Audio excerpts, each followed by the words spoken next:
ദൈവത്തിനെ ചിരിപ്പിക്കാൻ ഭാവിയെ പറ്റിയുള്ള നമ്മുടെ പ്ലാൻസ് മൂപ്പരോട് പറഞ്ഞാൽ മതി എന്ന് കേട്ടിട്ടുണ്ട്.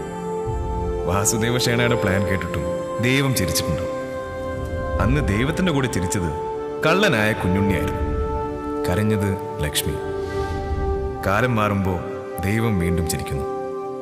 ഇത്തവണ അത് വിക്രമന്റെയും ആദിത്യന്റെയും ദീപികയുടെയും കാര്യത്തിലാണ്.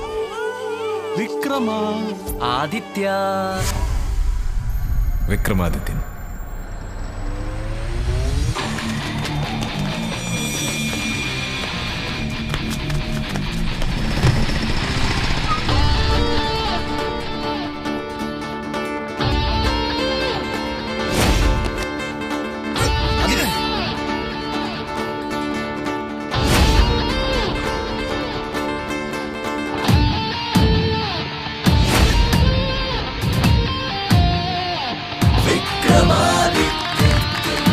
ഇവിടെ എന്താ നടക്കുന്നത്?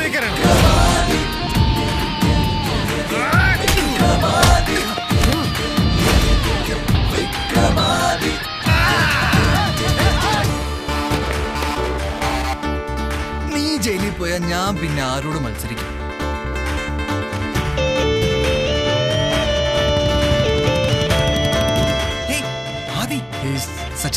അവന്റെ അച്ഛനും ബ്രില്യന്റ് ആയിരുന്നു.